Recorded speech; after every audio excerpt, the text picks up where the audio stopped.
Okay, let's unpack this idea of toughness.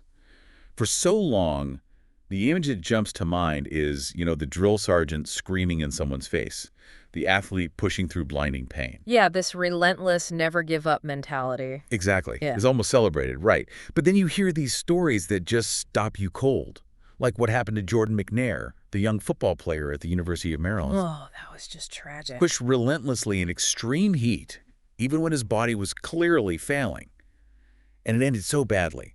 It really forces you to reconsider what we think we know about being tough. It's interesting to consider just how deeply ingrained this older idea of toughness really is, this notion of simply hardening up, showing absolutely no signs of weakness. Yeah, it permeates so many areas of It life. really does. Absolutely. And this deep dive is all about getting to the core of what toughness actually means. We're moving far beyond that, outdated concept of just being callous and enduring, without question. Right. You've shared some really insightful material that explores the real science and psychology behind resilience.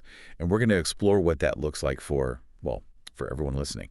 We'll be looking at everything from how we raise our kids to the strategies of elite athletes, trying to understand how genuine strength is truly cultivated. And a key insight from your sources is how many different psychological elements actually contribute to this idea of real toughness. Things like confidence, that sense of being in control, Right. how we manage our emotions effectively, and even how we find meaning when we're facing really difficult circumstances. So our mission here is to take all those valuable nuggets from your sources and really make them useful. We want you to finish this deep dive with a clear understanding, maybe, of how to build real toughness in your own life Yeah. and how to avoid that old sink or swim mentality that can actually be more damaging than helpful. Which leads us to an intriguing point right away. What exactly makes that traditional idea of toughness so fundamentally flawed? Well, at its heart, it seems to come down to this idea of just being hard. You hear it constantly. You're being soft, or you just need to toughen up. It's all about projecting this image of invincibility, never showing any vulnerability. Think about those classic scenes in movies like The Karate Kid, or even just stories you hear from youth sports where kids are pushed to the point of physical distress. Vomiting, yeah, that kind of thing. There's this strange glorification of pushing past your limits, no matter the cost. It's interesting to consider how this mirrors certain approaches to parenting. Your source mentions Baumrein's work on different parenting styles. Right. And the authoritarian style high demands coupled with low responsiveness really stands out here. Exactly. That's the parent who lays down the law. You need to do this because I said so. No explanation, no warmth, just the demand. Right. And the statistics are quite revealing. The source notes that only a minority, something like 31% of authoritarian parents in one study, felt they should love their child unconditionally. Wow. It's very much about the stick, not the carrot, as the source aptly puts it. And if we connect this to the bigger picture, it's not that having expectations or even, implementing consequences is necessarily a bad thing in itself. No, of course not. The problem arises when that level of demand is completely out of balance with the support and understanding being offered. That's where things can really go wrong. Exactly. And the source makes a really important point that while Baumrein was specifically looking at parents and children, these same dynamics play out in all sorts of relationships, whether you're a coach, a mentor, or, leading a team at work. We've somehow latched onto this idea that being tough simply means being demanding and overlooking the crucial element of providing support and genuinely caring about people's well-being. This brings us, unfortunately, to a truly stark example of the potential consequences when that callous view of toughness is taken to its extreme. The tragic story of Jordan McNair. It's a truly heartbreaking story. 110-yard sprints for a conditioning drill. In intense heat. Yes, and by the seventh one, this young man was exhibiting really alarming signs of exhaustion, bending over, cramping severely. His body was clearly signaling distress. But instead of help. Instead of receiving help, the coaches and trainers were reportedly yelling at him, get him the expletive up, push through it. By the final sprint, his teammates were practically carrying him. Unbelievable. And even after he reported severe cramps, it took an unbelievably long time, 34 minutes, just to get him off the field. 34 minutes. And another 28 minutes before 9/11 was even called. What's so critical to understand here is that hour and 28 minutes that passed between his last sprint and the moment the ambulance finally took him to the hospital. Yeah. He tragically died 2 weeks later from heat stroke. Yeah. And while there were certainly failures in the medical response, it all began with this fundamental inability to distinguish between simply pushing through discomfort and recognizing a genuine life-threatening emergency. It's that old school mentality taken to its most dangerous extreme. As your source puts it, thinking that's the way to build toughness is akin to believing the best way to teach someone to swim is to just throw them to the deep end. Right. For a small few, perhaps, they might instinctively figure it out. Maybe. But for the vast majority, it's going to be a frightening and potentially disastrous experience. There has to be a more effective and, frankly, humane approach. Which leads us to the essential task of redefining what real toughness actually entails. It represents a complete paradigm shift, really, from that callous, fear-driven approach we've been discussing. Absolutely.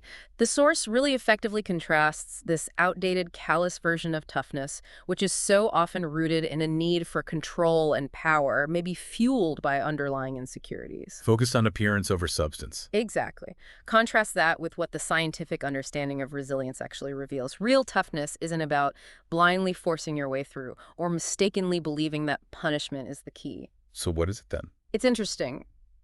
Real toughness, according to your sources, actually involves fully experiencing that discomfort or distress, but then actively engaging with it, paying close attention to what's happening inside you, Okay. and creating a mental space to make a well-reasoned decision. It's about maintaining clarity of thought so you can choose the most appropriate course of action. So it's about navigating that discomfort with intelligence and awareness. Yes. Real toughness equips you with the tools to effectively handle adversity, whereas that superficial, callous version actually leaves you more brittle and vulnerable. It's built on suppressing feelings, trying to just power through, regardless of the consequences. If we connect this to the bigger picture, real toughness works with your body and mind rather than against them? Exactly. It's about utilizing feedback, acknowledging your emotions, and developing a flexible and adaptive way to respond to challenges. It's about having that crucial mental space to make the best choice when things get truly difficult. Now, another area where we often seem to get this wrong is in our understanding of confidence. There's this huge self-esteem movement, right? Oh, definitely. The underlying belief being that if we just constantly told people how great they were, they would magically become successful and resilient. It's interesting to consider the California Task Force to promote self-esteem and personal and social responsibility.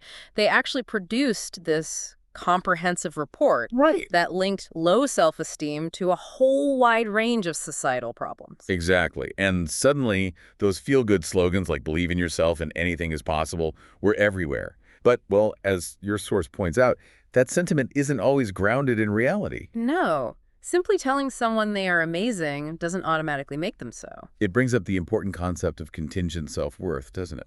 It does. Lasting self-esteem isn't simply bestowed through praise. It's cultivated through the experience of actually overcoming challenges and building meaningful connections with others. It's earned, essentially, a byproduct of effort and achievement.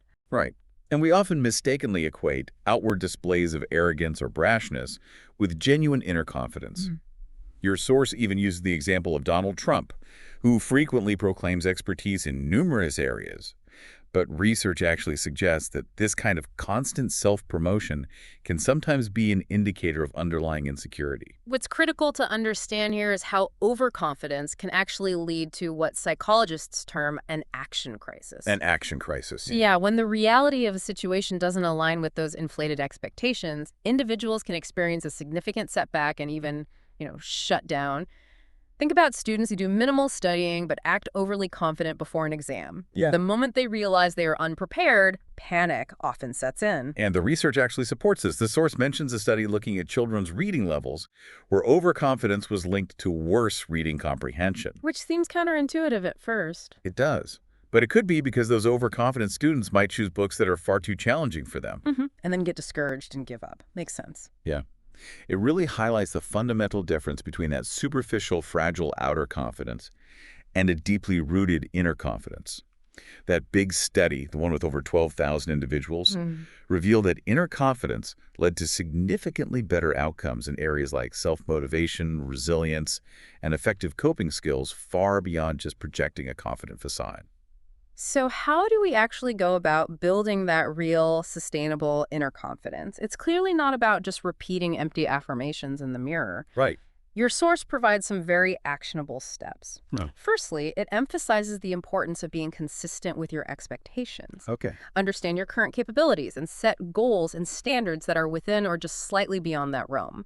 It's about embracing a realistic assessment of yourself, rather than trying to create a false sense of confidence. Right. Grounding it in reality. And the second key element is to let go of perfectionism and embrace vulnerability. Exactly. Genuine confidence arises from a deep understanding of yourself, including your limitations and weaknesses. It's about acknowledging that you won't always be strong or successful in every single endeavor. Embracing vulnerability is actually a crucial pathway to building that inner strength. And finally, it's about deeply understanding your core values. Yes, aligning your actions and decisions with what truly matters to you. When you come to terms with your shortcomings, as the source wisely notes, you actually disarm those underlying insecurities. Takes their power away. Precisely. And it opens you up to continuous learning and growth. It's about seeing yourself with clarity and self-acceptance, rather than through a distorted lens of delusion. Now, another really crucial element in developing real toughness is that feeling of control. We've all experienced those situations where we feel completely powerless, helpless. It's interesting to consider Seligman and Mayer's groundbreaking learned helplessness experiments with dogs. Oh yeah, those are famous. What they discovered was that dogs who were initially unable to escape electric shocks didn't even attempt to escape later, even when the opportunity was clearly available. They just learned it was pointless. It's such a powerful and somewhat disturbing image. And your source draws a compelling parallel to the early Jamestown colony. Right, historian Karen Kupperman's theory. She theorized that the widespread apathy and despair among the colonists significantly contributed to the high death rates. Mm-hmm. Contrasting this with John Smith's more authoritarian worker-starve approach, which, while harsh, at least provided a sense of purpose and some degree of control over their survival, maybe temporarily. And then there's Bourne's insightful theory regarding the resilience of soldiers during the Bruneval raid in World War II. Okay, what was that? He suggested that the soldiers who had specific, well-defined tasks and thorough training felt a greater sense of control over their actions and the situation, which contributed to their resilience. More so than others. More so, perhaps, than the officers and radiomen who had less direct influence on the immediate outcome. That sense of agency mattered. Even in a seemingly unrelated context, like a VO2 max test. The source shares a fascinating personal anecdote. About giving the athlete control. Yeah. Allowing them to self-pace to exhaustion actually led to a more positive experience and yielded better physiological data. Control mattered. Which makes you think, if we connect this to broader systems, whether in educational settings or the workplace, environments that systematically remove autonomy and limit individual choices can inadvertently foster this sense of learned helplessness, like those teachers you mentioned feeling like script followers. Right. And the source rightly emphasizes that motivation that is solely based on fear, the avoidance of punishment or negative consequences, it's just not sustainable in the long run. No. And it certainly doesn't contribute to building genuine toughness. So how do we actively cultivate a sense of control and autonomy, both within ourselves and in our interactions with others? It's not just about making people endure more. It's fundamentally about empowering them. Your source references Denison and Mill's perspective, drawing on Foucault, which really emphasizes this idea of empowering individuals. Right. Not just making them stronger externally. Rather than just trying to make them stronger or fitter through external pressure. And the research strongly supports this, showing that environments that actively support autonomy are correlated with greater satisfaction of psychological needs, enhanced mental toughness, and improved overall performance. Your source offers some very practical strategies for fostering a greater sense of control. One key approach is to start small. How so? Focusing initially on controlling your reaction to discomfort rather than trying to control the discomfort itself. That's something you can influence. Okay, that makes sense. And the other crucial element is to establish clear boundaries and expectations, but then allow for autonomy within those constraints. Exactly. Especially when working with individuals who are new to a task or situation. Provide the necessary framework, the constraints, but then step back and allow them to explore and make their own choices. Give them that space. Like with setting rest times in training or maybe deciding on specific slides in a report. Perfect examples, giving away control where appropriate. Now, let's shift our focus a bit to the role of feelings. We often associate toughness with suppressing emotions, right? like real men don't cry kind of thing. Yeah, that stereotype. But your sources present a much more nuanced and I think insightful perspective. Absolutely. What's theory suggests that our feelings actually play a vital role in guiding us towards solutions. We tend to approach experiences that feel pleasant and avoid those that feel unpleasant. They're signals. Right. They're not just passive reactions, they're actually predictive signals. Think about that common experience of phantom vibration syndrome with our phones. Oh, yeah, I get that. Our brains are constantly anticipating feedback, creating a feeling. It's interesting, too, to consider the phenomenon of misattribution of feelings. The classic love at first fright bridge experiment. For people on the scary bridge found the researcher more attractive. Exactly.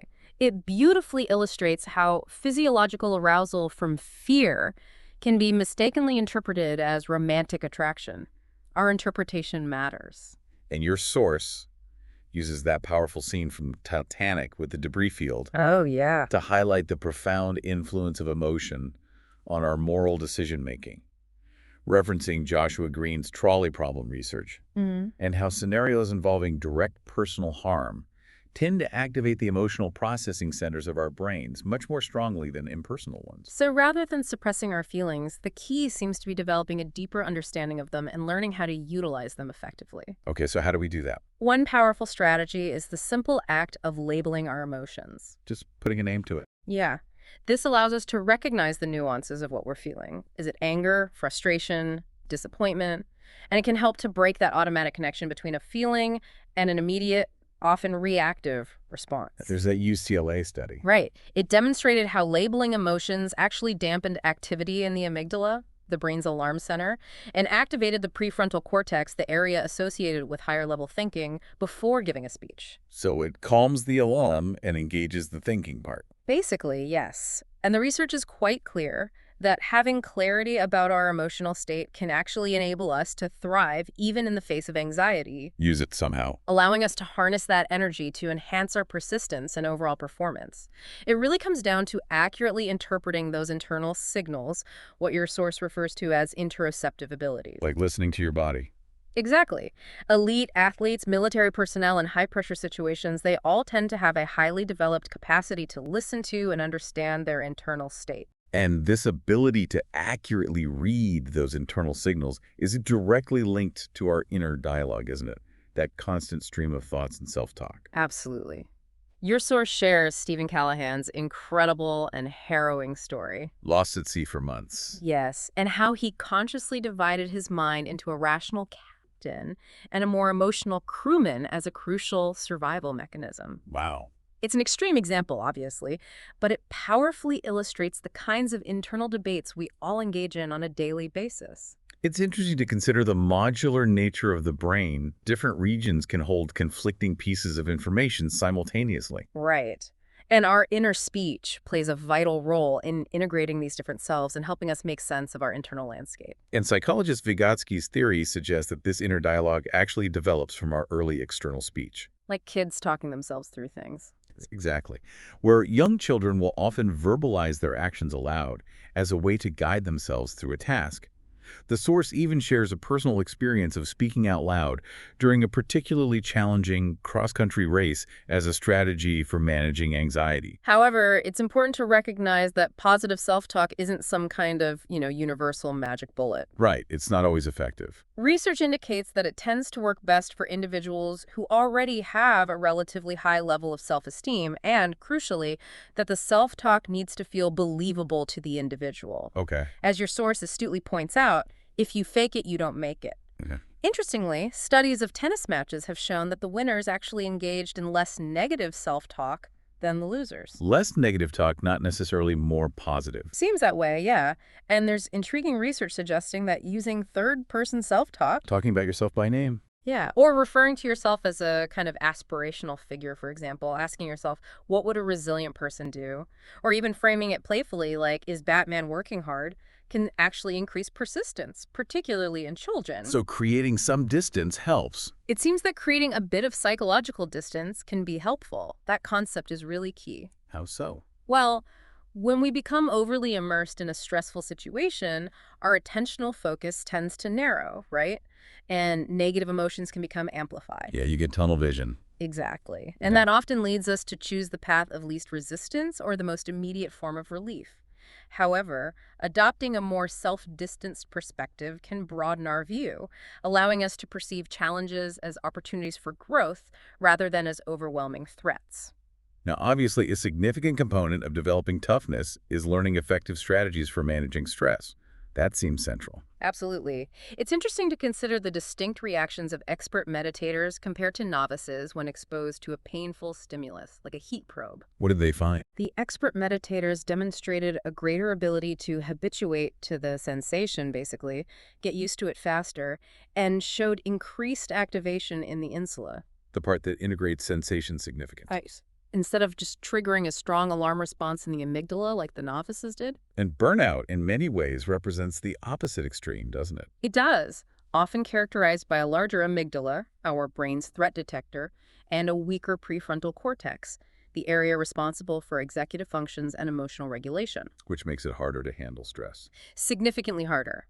But the encouraging news is that practices like meditation have been shown to have tangible biological effects, including the suppression of stress hormones like cortisol and inflammatory responses. But importantly, the expert meditators weren't simply suppressing their emotions, were they? No, that's a key distinction. Rather, they were embracing the reality of the sensation and had a more accurate and less reactive assessment of the stress they were experiencing. Your source provides a great example of how ineffective and often counterproductive traditional behavior management systems, like those clip charts in classrooms, can be. Oh, yeah, those can induce shame. Right, because they tend to induce negative emotions and shame. This is contrasted with more modern, trauma-informed approaches that focus on creating a supportive space, helping children navigate their emotions constructively, and offering them choices. And the renowned existential psychologist Rollo May spoke eloquently about that crucial pause between stimulus and response. That space where we can choose. Exactly. That space where we have the agency to choose our reaction. Your source beautifully describes this as creating the ability to have a calm conversation with ourselves. And cultivating that calm conversation is really at the heart of responding to discomfort and adversity in an effective way. It is. It's the direct opposite of that ingrained tendency to simply ignore and bulldoze our way through challenges. Exactly. The source shares a very relatable personal example from their early running career, highlighting how that initial strategy of just trying to push through pain and ignore discomfort ultimately proved unsustainable. Led to injury, probably. Often, yes. Mm. And it wasn't really effective long term. What's powerful is the idea that by intentionally opening ourselves up to whatever thoughts, sensations, or emotions arise, we actually begin to diminish their power and control over us. Research supports this, showing that with practice, our brains become less likely to jump immediately to that alarm response.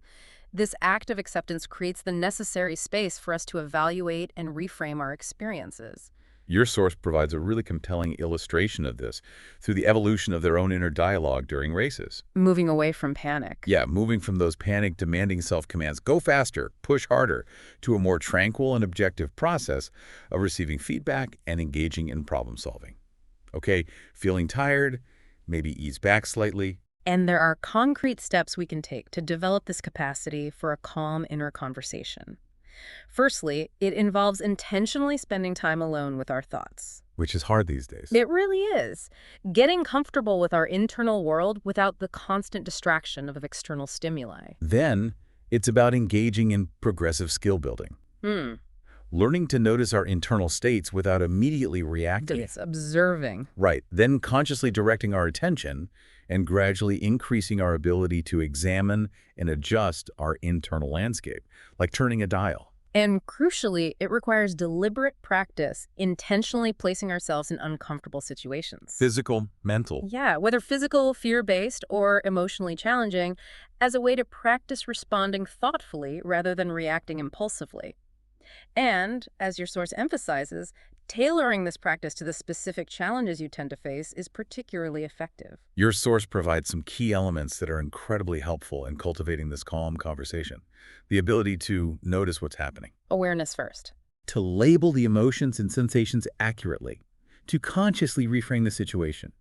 To explore the underlying causes and potential responses. Problem solving. To remind yourself of your purpose and values, why you're doing this, and perhaps most importantly, to give yourself permission to fail and learn from those experiences. That self-compassion piece is huge. It really is. This all naturally leads us to this profound concept of finding equanimity. It's interesting to consider the Buddhist concept of upekkha, which is often translated as equanimity, Meaning, representing a state of mental calmness and an evenness of temper when faced with the inevitable fluctuations of life, huh, ups and downs. It's about cultivating a steady and balanced mind so that you can consciously choose how to respond rather than being swept away by your emotions. your source beautifully connects this idea of creating space, developing inner toughness, and choosing your response back to this central concept of equanimity. Right. And it's crucial to understand that equanimity isn't about suppressing or denying your emotions. Not being robotic. Exactly. Rather, it's about maintaining a clear and steady mind so that you have the capacity to choose how you will respond to those emotions. The source offers a fascinating analogy, contrasting adrenaline junkies and white knucklers in haunted houses. Yeah, that was interesting. Both are experiencing fear, but one amplifies the sensation while the other tries to suppress it. Yet both can ultimately derive enjoyment, different paths. And then there's the example of Frank Shorter's intense focus during the 1972 Olympic marathon. Total concentration. A powerful illustration of being able to zoom in with your attention when necessary.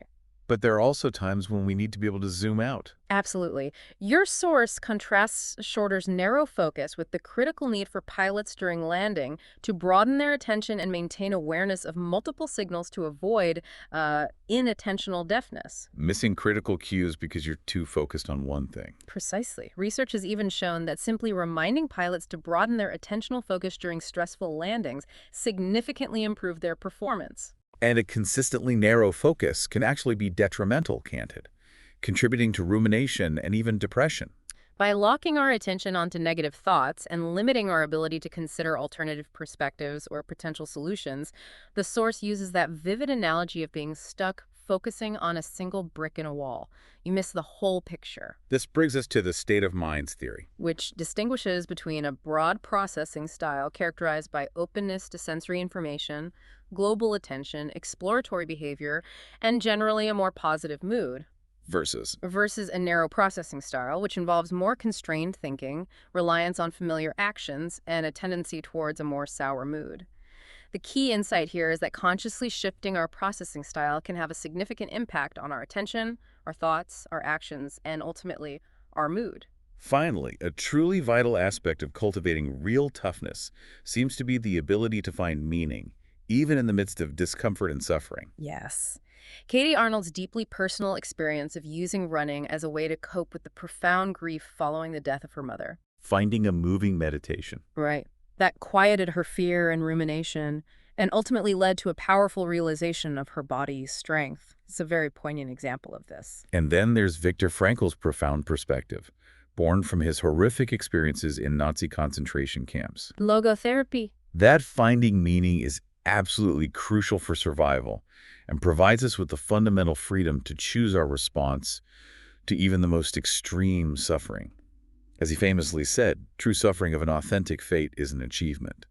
Powerful words. Frankl really believed that meaning could be discovered even within suffering itself, and that this very meaning could provide the strength needed to endure that suffering. That's personal. Deeply personal and unique to each individual. It acts as the essential glue that holds us together during incredibly difficult times, preventing us from succumbing to despair. Your source uses the simple but effective anecdote of Willie the dog and his relentless pursuit of squirrels Yeah. to illustrate how a powerful sense of motivation can completely override even significant fatigue. And this relates to the brain's inherent governor on our energy reserves, the perceived importance of a task, and our internal calculation of the risk versus the potential reward play a significant role in how close to our absolute limits we are willing to push ourselves. Meaning gives us more fuel. Frankl continually emphasized that freedom, the fundamental freedom to choose how we perceive and experience suffering, even in the face of death, is the ultimate key to finding meaning. It's that inner space again. It is. And the research on post-traumatic growth in former prisoners of war is quite remarkable. Showing growth after trauma. Yes, showing that greater initial trauma was often associated with higher levels of subsequent personal growth, as the shattering of previous assumptions led to a deep search for meaning and a profound reevaluation of life priorities. And importantly, individuals who experience post-traumatic growth don't necessarily avoid discomfort. Rather, they tend to explore it. Lean into it. In a way, yes. Engaging in deliberate and constructive rumination that is focused on problem solving and non-judgmental self-reflection. And it's this process of active exploration rather than avoidance that allows us to integrate difficult experiences into our personal narrative and ultimately find meaning in our struggles, Which builds resilience. which in turn builds profound resilience. The source concludes with a really nuanced and important point about inner strength, Yeah. the necessity of embracing our own imperfections. Yeah, the warts and all idea. Right. The author bravely shares their personal experience with obsessive-compulsive disorder, OCD, and how early on it felt like a fundamental defect that needed to be hidden at all costs. And the explanation of thought-action fusion in OCD really highlights how misfiring patterns in our thoughts, feelings, and urges can create significant challenges. Where thinking it feels as bad as doing it. Exactly. It's important to remember that while intrusive thoughts are a fairly common human experience, their intensity and the associated distress are significantly higher in individuals with OCD. Research suggests that the brains of those with OCD often have difficulty learning what is safe, So the alarm keeps ringing. leading to persistent threat responses even after any actual danger has passed. And this connects back to the broader themes of toughness we've been discussing, where these misaligned thought-feeling urge patterns can create significant obstacles. But the crucial shift in perspective for the author was moving away from seeing OCD as a shameful defect and towards accepting it as an integral part of their reality that need to be understood and navigated, not fought against constantly, but worked with. That act of creating space between a thought and a subsequent action becomes absolutely critical. It does, allowing for the development of alternative coping mechanisms rather than simply succumbing to compulsive behaviors. So ultimately, true toughness isn't about achieving some idealized state of flawlessness. No, far from it. It's about fully accepting and skillfully navigating who you are.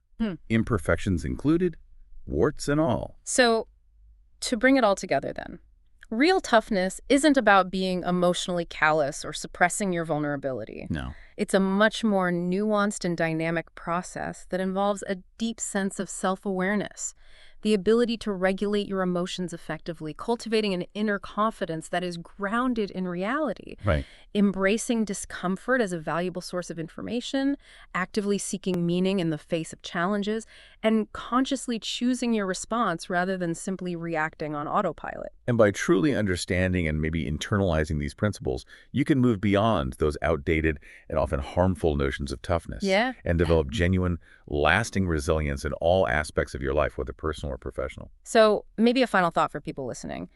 Consider those areas in your own life where you might be equating toughness with simply gritting your teeth and pushing through, no matter the cost. Yeah, where does that show up? What might fundamentally change if you shifted your focus instead to understanding your own internal reactions and consciously creating that crucial space for a more thoughtful and effective response? It's a powerful question. The journey towards truly understanding and cultivating your own unique inner strength is an ongoing and deeply personal one. Definitely. Continue to explore these concepts and how they resonate with your own individual experiences.